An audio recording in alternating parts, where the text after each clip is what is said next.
A railroad meet is one of the best things that can happen when railfanning. It guarantees you two trains in the same spot, usually in opposing directions. On this hot morning in June, a meet has been set up in Valrico siding, the only siding on the Tampa to Plant City portion of the S-Line, at 4,075 feet long. A very short siding by today's standards, but it'll work for what's happening this morning. At North End Valrico, a high yellow or approach signal is lit for a southbound, telling the train to proceed, preparing to stop at the next signal ahead, which is that signal bridge way down the tracks. That's South End Valrico, where the switch has been bent for the siding as local L779 approaches from the south. He's going into that track on the left, which is the siding, and once he's fully in, the south end switch bends back for the main, upgrading the signal at the south end to a high green, and moments later, the north end signal as well. Our southbound train would be just minutes out now, calling as M441, overnight freight for Tampa, today making it to Yeoman Yard in the early hours of this humid morning. With all signals green for 441, he can highball it south, now only 6 miles out from his final destination in Tampa.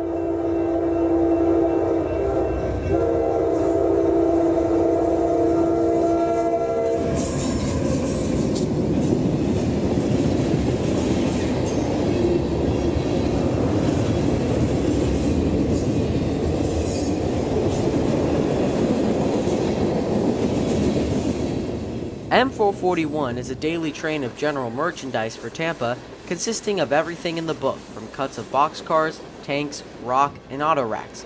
With the auto racks for Drew Park in North Tampa, freight on this line can be for anywhere from Brooksville to the port to Bradenton and the Seminole Gulf Railway there.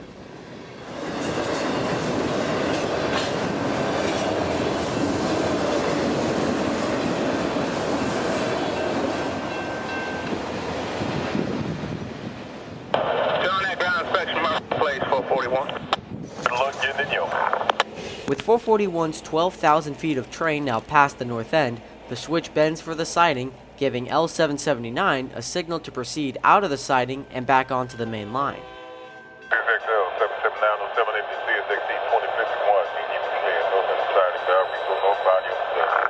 All of these moves had been pre-programmed in by the dispatcher at CSX's JF desk only minutes prior. L779 would be out and back on the main just minutes after 441 cleared, yielding another successful meet performed daily hundreds of times on the railroad.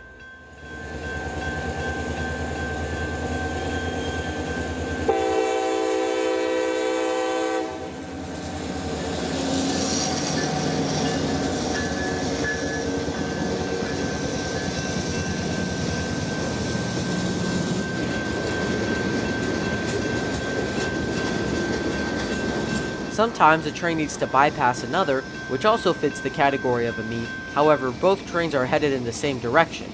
At Vitus Junction along the CSX Florida S-Line, train M453 is in the hold for M441, bypassing him on track 1. The limited clear signal here is telling 441 to proceed at limited speed over all turnouts and switches as he diverges onto the Yeoman sub towards Plant City, Valrico, and Tampa. The train look good.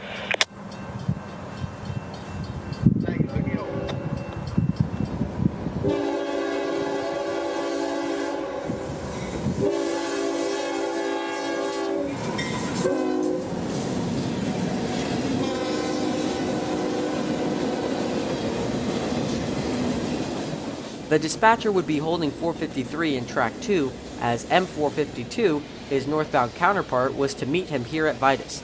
However, with Winston blocked by a couple of local trains, 452 wouldn't be departing for another 2 hours, and so after a while, the dispatcher would let 453 loose, meeting 452 at 10th Street.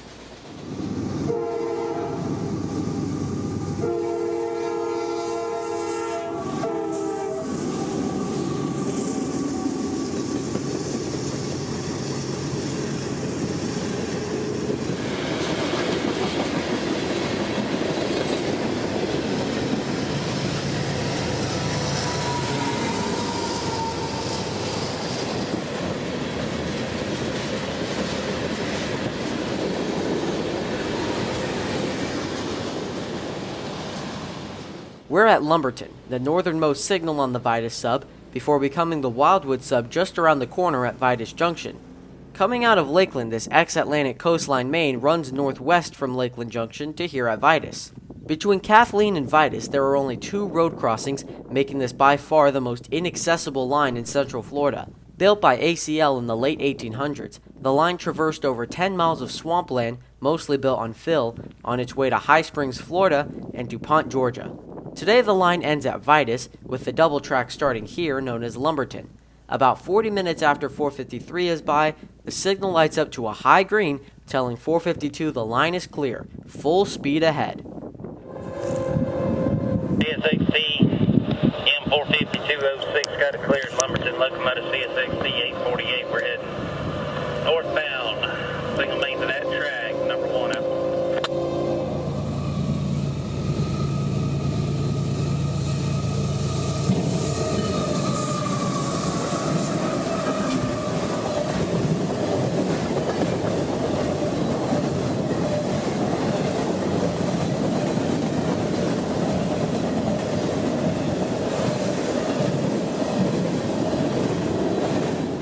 On this afternoon in May, 452 would pass us just before 3 p.m. on his way to Wildwood, Baldwin, and Waycross. 452 and his counterpart 453 have become the 2 most dependable daylight trains on the S-Line, always passing Vitus in the late morning and early afternoon.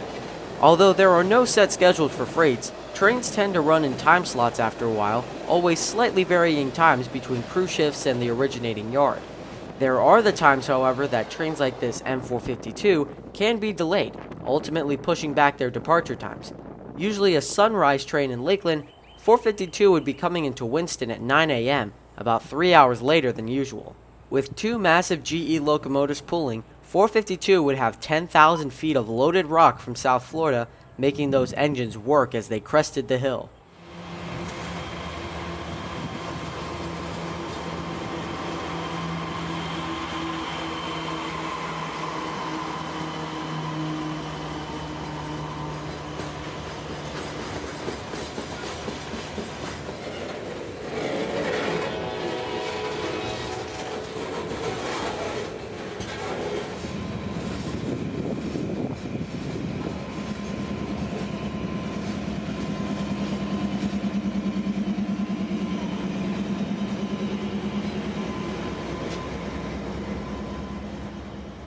"30 minutes later, we'd be at the top of that hill, known as South Lakeland. This is the climax of the 2-mile hill that brings the A-Line up to downtown, out of the swampy lowlands of Plant City. The first challenge for trains out of Winston Yard is this hill, which tests the power behind the locomotives on heavy trains. Today, L762 is using Lakeland Junction as a Y, turning his train around to work Owens Corning near 10th Street. The old ex-chassis caboose would be leading the reverse move as the conductor acts as eyes for the engineer.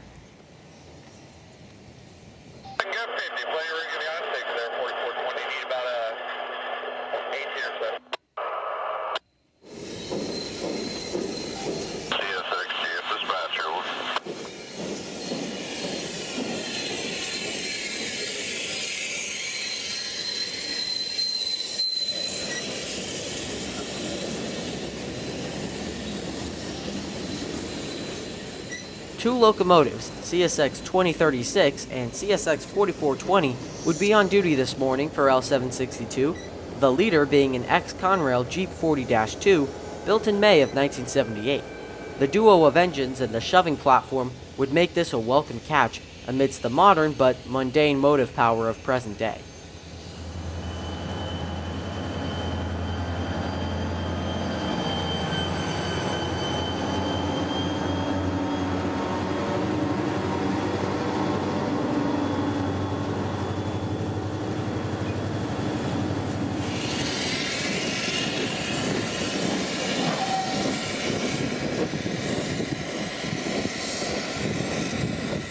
Later in the day, we'd be in Kathleen, scoping out some odd trackside signs not seen too often on the railroad. This yellow sign with a red and black strip is known as the warning board, telling trains that 2 miles ahead there is either a speed restriction or maintenance work limit, in this case Foreman K.W. Ford's track authority over the I-4 overpass. The sign also tells the crew to call the foreman to get permission through his trackage via a quasi-EC1. This afternoon, northbound train M452 was getting permission through the maintenance zone at I-4, where extensive construction is underway and has been for over a year. Mr. Ford, Coleman with the 857, M45207, understands Mr. Ford's working limits with message 29347 from the AR853.2 to the AR854.3. Clear of all men and equipment. May proceed at authorized speed, over. That is a good copy at 1313. After making a stop in Winston, 452 was now over 2 miles long, with freight and auto racks for Baldwin and Waycross. With this aerial view of the overpass, you can see why trains need to get permission through here. More than a dozen workers are out here constructing new bases for the double-track bridge to lay on and leveling out the ballast where the new Track 1 will be installed.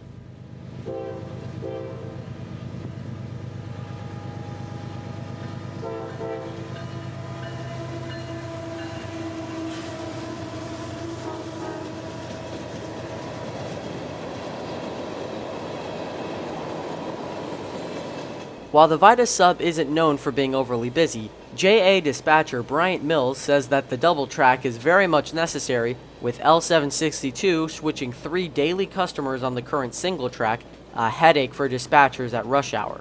According to CSX, the project is estimated to be completed in another couple years, as the new bridge will be constructed with a wider double track span to create a larger median between north and south traffic along I-4. To some, it sounds like extra work, but to us rail fans, it could be the first glimpses of Brightline construction to Tampa. But that's just a guess.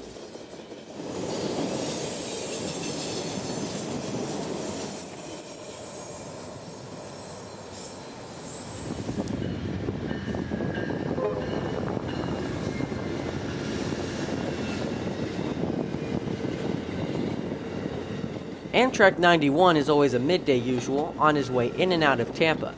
Today he'd have nothing special, with 2 P42s and the normal consist of coaches, cafe, diner, and sleeper cars.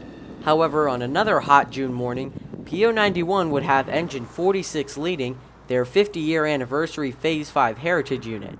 We'd set up in the middle of Mango Siding to catch this morning's 91 roll into Tampa. PO90, 46 south, clear north end, Mango. Clear north of Mango.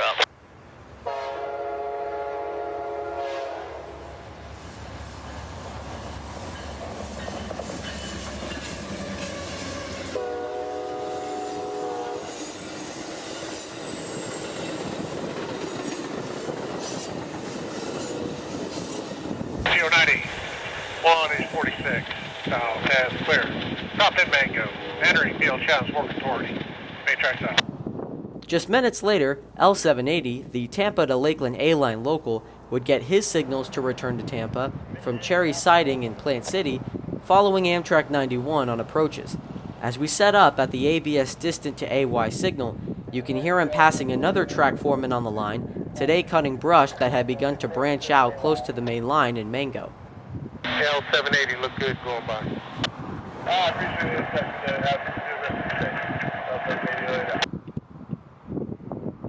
L780 looks like 567. They approached it AY.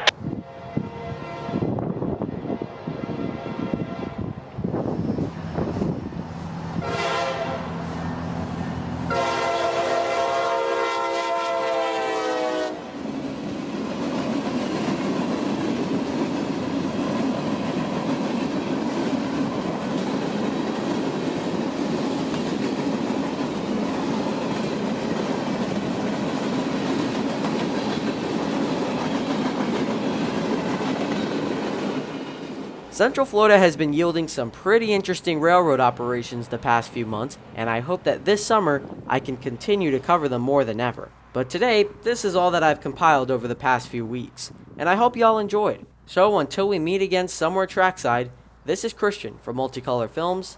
End of transmission.